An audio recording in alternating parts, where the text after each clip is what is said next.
नमस्कार, आप देख रहे हैं एवन उत्तर प्रदेश। मैं हूं आपके साथ हर्षदा जोशी। आइए नजर डाल लेते हैं इस वक्त की हेडलाइंस पर।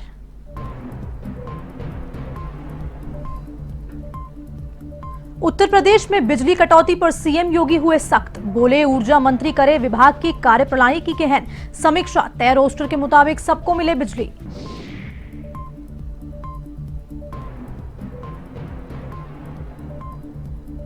यूपी में कोरोना की बड़ी रफ्तार। कानपुर आईआईटी के सामने आए 20 नए केस। एनसीसी के 16 कैडेट भी पॉजिटिव। तो पूरे प्रदेश में कोरोना के एक्टिव केसों की संख्या 1500 पार। सीएम योगी ने दिए सख्ती बढ़ाने के निर्देश।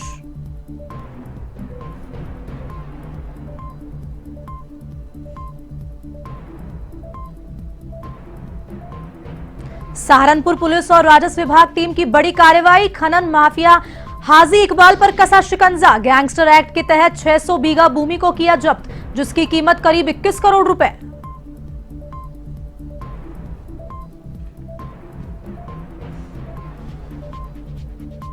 यूपी के जौनपुर में प्रैक्टिकल परीक्षा के दौरान खूनी संघर्ष। मारपीट से एक छात्र की मौत। परीक्षा के दौरान फाइल देखने को लेकर हुआ था विवाद।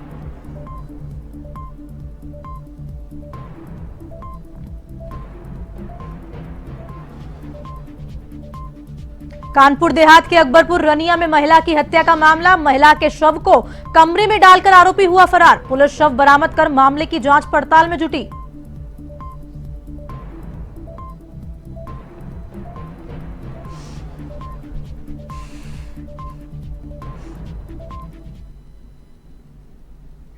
अब खबरें विस्तार से। यूपी के मुख्यमंत्री योगी आदित्यनाथ यूपी की बिजली की समस्या को लेकर खुद एक्टिव हो गए हैं। 2 दिन पहले अपने दिल्ली दौरे के दौरान में केंद्रीय नेताओं से मिलकर यूपी की बिजली समस्या को दूर करने के लिए मदद की मांग की और अब बिना कटौती रोस्टर के अनुसार सबको बिजली मिले, इसे लेकर दिशा निर्देश भी दिए। साथ ही सीएम ने ऊर्जा मंत्री को भी अपनी विभाग की कार्य योजना की समीक्षा करने के लिए कहा है। सीएम योगी ने कहा कि यूपी के 75 जिलों में रोस्टर के अनुरूप निर्बाध बिजली आपूर्ति सुनिश्चित करी जाए। केंद्र सरकार की ओर से हर संभव मदद मिल रही है, लिहाजा त्योहारों के दिन कहीं भी कोई भी बिजली कटौती नहीं होनी चाहिए। सीएम योगी ने कहा कि ऊर्जा क्षेत्र में सुधार की बड़ी जरूरत है। भविष्य की ऊर्जा जरूरतों के ध्यान में रखते हुए कार्य योजना तैयार की जाए। विभागीय मंत्री अपने विभाग की कार्यप्रणाली की गहन समीक्षा करते हुए हर स्तर पर व्यापक बदलाव के प्रयास करें।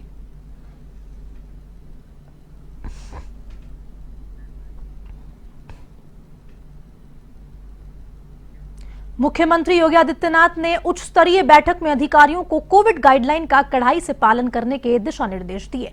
उन्होंने अधिकारियों से कहा कि एनसीआर के जिलों और लखनऊ में सार्वजनिक स्थानों पर केस मास्क की अनिवार्यता को प्रभावी बनाया जाए। लोगों को कोविड प्रोटोकॉल के अनुपालन के लिए जागरूक किया जाए। पब्लिक एड्रेस सिस्टम का प्रभावी ढंग से इस्तेमाल किया जाए। इसी के साथ ही स्कूलों में कोविड प्रोटोकॉल का बारे में बच्चों को जागरूक भी किया जाए। आपको बता दें कि यूपी में इस समय कुल 1587 एक्टिव केस हैं। इनमें से 99% लोग होम आइसोलेशन में हैं। वहीं कानपुर में कोरोना की रफ्तार एकाएक बढ़ गई है। शहर में 20 पॉजिटिव केस निकलने से स्वास्थ्य विभाग में हड़कंप मच गया। इसके पहले एक साथ 4 केस आए थे और अब 20 केसों में 14 पॉजिटिव एनसीसी कैडेट हैं। इसी के साथ आईआईटी में एक छात्रा पॉजिटिव निकली है।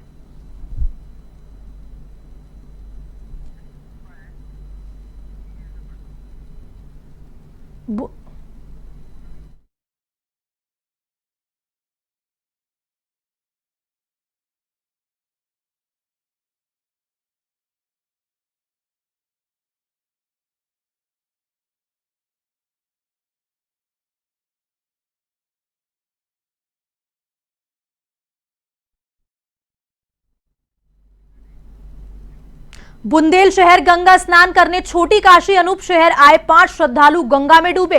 गोदखारों ने एक युवक को बचाया, एक महिला को गंभीर हालत में निकाला।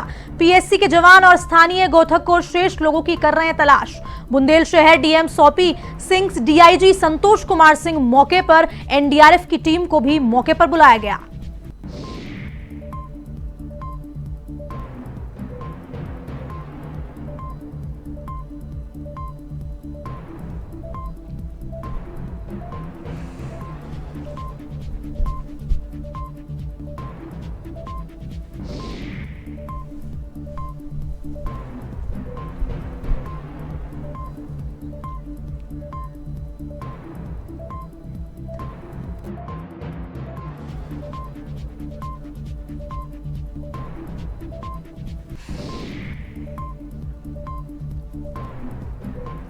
इस खबर पर ज्यादा जानकारी के लिए एवन संवाददाता फोन लाइन पर जुड़ चुके हैं नितिन मोदी।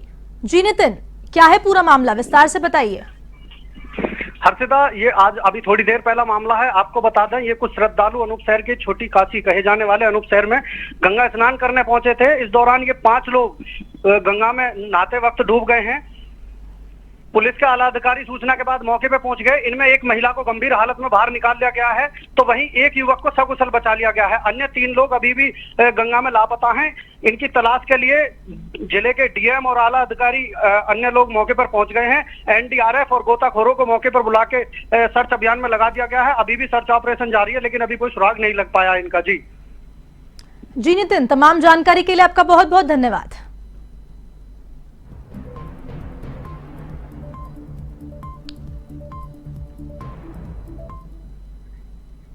सहारनपुर पुलिस और राजस्व विभाग की टीम ने संयुक्त रूप से कार्रवाई करते हुए खनन माफिया हाजी इकबाल के मुंशी नसीम के नाम पर दर्ज 600 बीघा भूमि को गैंगस्टर की धारा के तहत जब्त कर लिया है, जिसकी कीमत करीब 21 करोड़ रुपए बताई जा रही है। ये कार्रवाई गैंगस्टर एक्ट के तहत की गई है।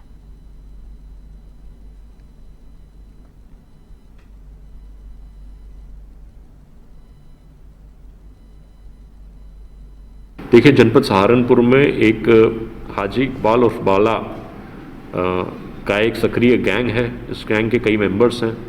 इस गैंग को हम लोगों ने पंजीकृत कर रखा है और 9 अप्रैल को इन लोगों के खिलाफ गैंगस्टर एक्ट की कार्रवाई हुई थी। पूर्व में भी 80 बीघा ज़मीन करीब गलत एलोकेशन को रिलेटेड एक मुकदमा लिखा गया था, जिसमें 2 राजस्व अधिकारियों की गिरफ्तारी हुई थी और 2 अन्य को दोषी पाया गया था, जिनकी मृत्यु हो चुकी है।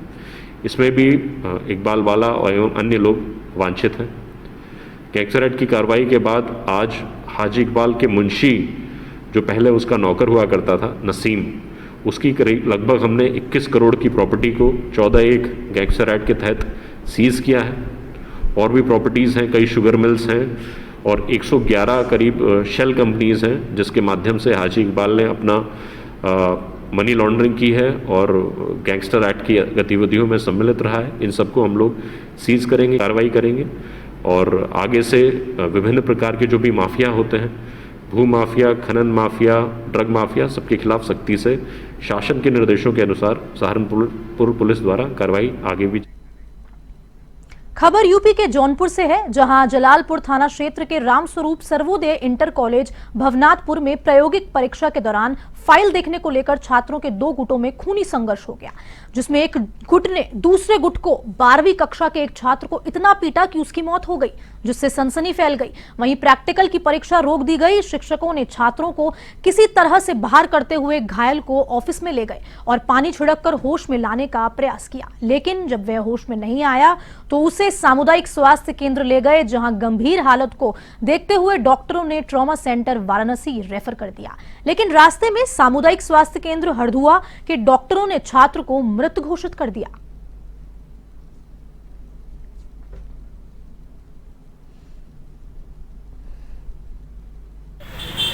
आज 12वीं क्लास का प्रैक्टिकल एग्जाम था रेड्डी थाना जलालपुर में, जहाँ 2 बच्चे 12वीं क्लास के आपस में फाइल को फाड़ने को लेकर मारपीट की, जिसमें एक छात्र की गंभीर रूप से घायल हो गया, जिसकी पीएससी रेती में इलाज किया गया, जहाँ से उसको वाराणसी रेफर किया गया, जहाँ इलाज के दौरान उसकी मृत्यु हो गई। इस संबंध में तत्काल एफआईआर पंजीकृत कर आवश्यक कार्रवाई की जा रही है। इसमें 3 नामजद छात्र को हिरासत में लेकर पूछताछ की जा रही है, अन्य विधि कार्रवाई की जा रही है। कानपुर देहात के अकबरपुर थाना क्षेत्र में रनिया में महिला की हत्या कर दी गई। हत्या करने के बाद महिला के शव को कमरे में डालकर आरोपी फरार हो गया। सूचना पर पहुंची पुलिस ने घर के अंदर से खून से लथपथ महिला का शव बरामद किया और मामले की जांच पड़ताल में जुट गई है।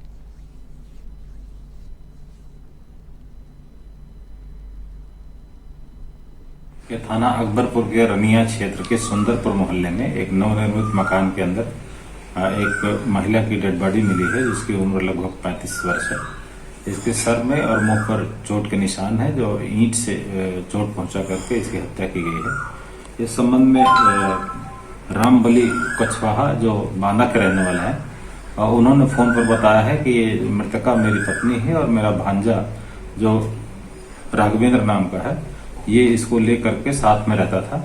यहाँ दोनों मजदूरी करते थे और किराए के मकान में रह करके यहाँ जीवन यापन कर रहे थे। इसी बीच कल रात में दोनों के बीच झगड़ा हुआ और राघवेंद्र ने अपनी मामी को चोट पहुंचा करके हत्या कर दी है और हत्या करके कमरे में बंद करके ताला बंद करके फरार है। अभियुक्त की तलाश की जा रही है, नियमानुसार कार्रवाई की जा रही है। जौनपुर के मड़ियाऊ बाबागंज में गोलियों की तड़तड़ाहट से पूरा गांव गूंज उठा। जानकारी के अनुसार मोकलपुर ग्राम सभा से प्रधान पद के प्रत्याशी रह चुके विनोद कुमार यादव को दाहिने सीने पर गोली लगी, जिसके बाद उन्हें जिला अस्पताल के लिए रेफर किया गया।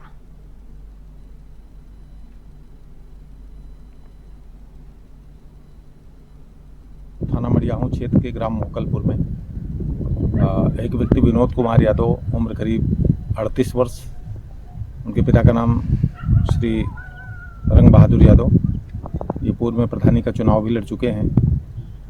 जानकारी सूचना मिली कि इनको गोली लग गई है। मौके पर तुरंत थाना मड़ियाहू के 2 आरक्षी पहुंचे, इनको जिला अस्पताल ले गए। हालत इनकी सामान्य है। उनसे बातचीत करने पर जानकारी हुई कि इनका कुछ पैसे का लेन देन था, जिस पर शिकरारा के बघेला निवासी देवेंद्र बहादुर सिंह बंटी और एक अन्य व्यक्ति आए, इनसे बातचीत किए और उसी बातचीत में कुछ विवाद हुआ, जिस पर इनको गोली मार दी है। ये गोली इनके बाएं हाथ के नीचे सीने से लगी हुई सट के निकल गई है, आर पार हो गई है। हालत उनकी सामान्य है। अभी कोई तहरीर प्राप्त नहीं हुई है। तहरीर प्राप्त होते ही FIR दर्ज कर आवश्यक कार्रवाई की जाए। खबर यूपी के बस्ती से है, जहां मरवटिया तिवाड़ी गांव में चोरों ने एक घर को निशाना बनाते हुए आभूषण और नकदी पार कर ली। परिजनों को जब चोरी की वारदात का पता चला तो पैरों तले जमीन खिसक गई। पीड़ित परिवार का कहना है कि अब बेटी की शादी कैसे होगी। आपको बता दें कि पीड़ित की बेटी की 11 मई को शादी है।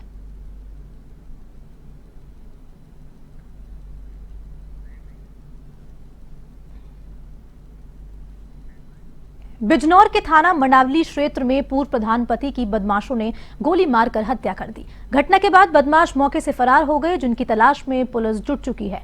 वहीं शव को कब्जे में लेकर पुलिस ने पोस्टमार्टम के लिए भेज दिया। घटना से पूरे क्षेत्र में सनसनी फैल गई है।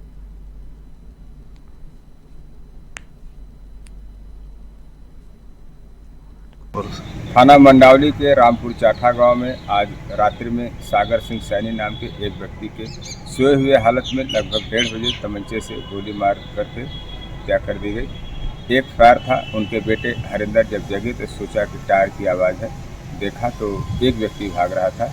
उसकी पहचान नहीं हो पाई है। इनकी क्या रंजिश है, पारिवारिक, गाँव की या अन्य कोई बात, तहकीकात छानबीन की जा रही है। सागर की 2 पत्नियां हैं, 15 बच्चे हैं। संपूर्ण तथ्यों को संज्ञान में लेकर के घटना का अनावरण के लिए 3 टीमें लगाई गई हैं। महाराजगंज जिले के ठूटीबारी कोतवाली क्षेत्र के किशनपुर गांव में उस समय अफरा तफरी मच गई जब एक तेंदुआ जंगल से भटक गांव में पहुंच गया और कई लोगों पर हमला कर दिया। तेंदुए के हमले से वनकर्मी सहित कई ग्रामीण घायल हो गए, जिसके बाद रेस्क्यू ऑपरेशन शुरू किया गया।